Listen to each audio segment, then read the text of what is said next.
but the factory is a strip club.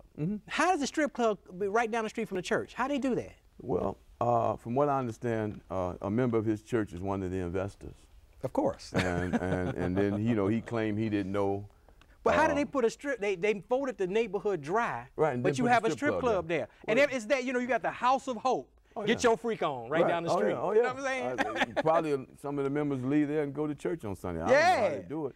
Because you got to gamble. You can gamble. You can, of course, bet on the ponies and get your freak on down the street from the church. And it's interesting because I recall Anthony Bill saying that, you know, he was against it, but come on.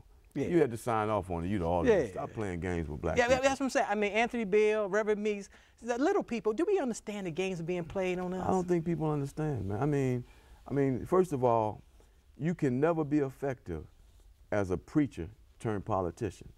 You can never be effective. I mean, I don't understand. I thought the Bible said you can't serve two masters. You can't serve two masters. Yeah. I mean, according to the Bible, the prophet's job is to say, thus saith the Lord, to the politician.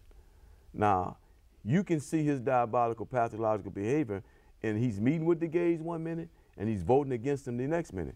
Now, here's his position. Kurt got 143,000 Republican votes out of Chicago. His position is he's trying to sway those Republican votes. Because, you know, most of the Republicans down there, a lot of them stood up against the civil union thing. He's trying to sway those Republican votes into getting, those votes to be swayed into James Meeks. And so he's really banking on the Republican votes to get inside this mayoral thing. And like, if people don't understand, nothing against the House of Hope, but it's a hockey arena. It's a basketball stadium. And it's managed, last time I checked, it was managed by the same people who managed the United Center. Right. Come on, people. Then people should be building a Roseland, but they gotta burn that mortgage. And that's Reinsdorf's daughter. Ain't that so? Jerry Reinsdorf's daughter. She runs the United Center and that place. Yeah, because it's a hockey arena. It's a basketball arena. Well, it's actually as an entertainment center in Springfield. That's what it's registered under. Oh my God! Notice he didn't call it Salem. He called it the House of Hope. And if you look very closely at it, there are ticket windows on around the corner of it. Yeah. I mean, so because if he don't, I'm telling you, if he does not pay that mortgage off, it will be a basketball arena. Yeah, it will be. In fact, at some point, it's probably going to end up being. We have one in Chicago State now, and then this is going to be a second basketball, which is probably a good thing when it becomes a basketball arena. Oh yeah, I believe full time. I believe it's going to happen sooner or later. because folks can't afford that mortgage on that building. $380,000 a month. No, I mean, so think logically. Nothing against Rev Meeks. I know people go to the church, they love Meeks. Don't get emotional. Right. Caller, you on Viewpoint Live. Go right ahead. Because they hot now. You know that. They hot. Yeah, they mad at you. So they hung up the phone. They mad at you talking about they pastor. Oh, yeah. Reverend Meeks my pastor. Don't be hating on my pastor. He did all that stuff. Go right ahead. Mr. Harold Davis, you're a great, outstanding guy. Thank you, brother. Mark, you cool too. I ain't like this guy, though. He's dropping bombs over here. Yeah, but look, this is what I'm saying. You said something on the show, Mark, that all descended Africans in the United States have been conditioned in the mind. And I admire you guys to have a good perception of the environment, of where we at and what's going on against all of those issues that we've been conditioned to psychologically, emotionally, all this stuff that's been put on us for all these centuries, and we can still see what's happening. So I admire you guys. That's all I got to say. Well, give us a call off the air. I'm on the computer 24/7. Mark Sims, and you're easy to find on the computer. Yes, I mean, people they should reach out. Bill, we got another phone caller. Bill, somebody else? Yeah, good morning, Good morning. Hey, Harold. Go right ahead. Sir. Okay, why is there ain't no like the Arabs in the black community, right? Mm-hmm. Why they not in the Korean community and the Hispanic community? They only in the black. Why you think of putting in the black community? I don't understand. You have a nice day, Harold.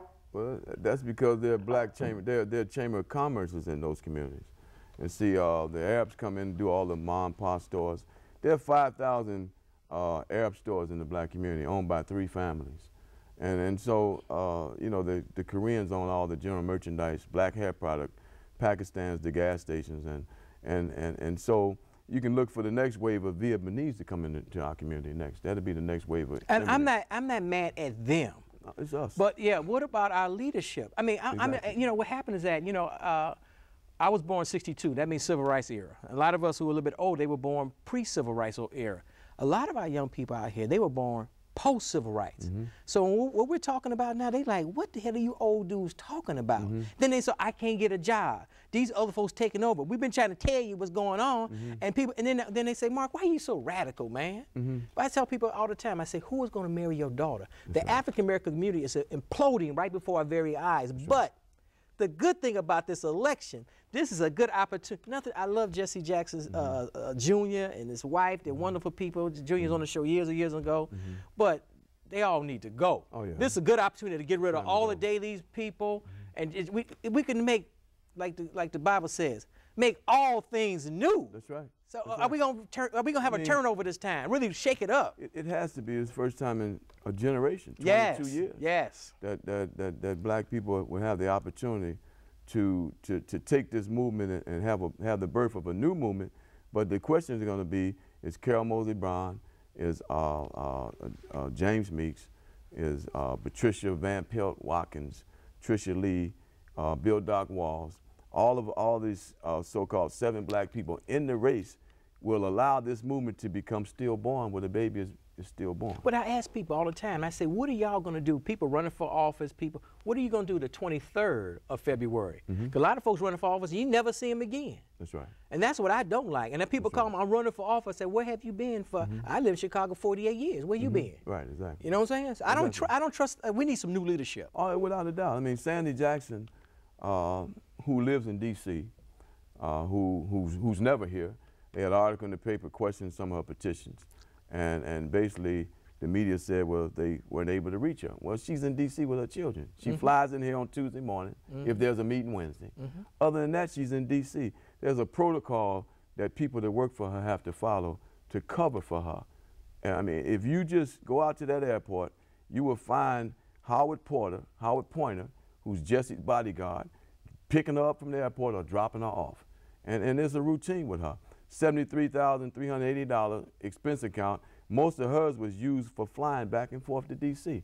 And so she didn't use that to hire somebody in the community to do some community outreach or split it up into 3 or 4 different jobs for young people. No, she used it to fly back and forth to D.C. And then her agency, Don Teller, agency that was paid $315,000 by her husband to her.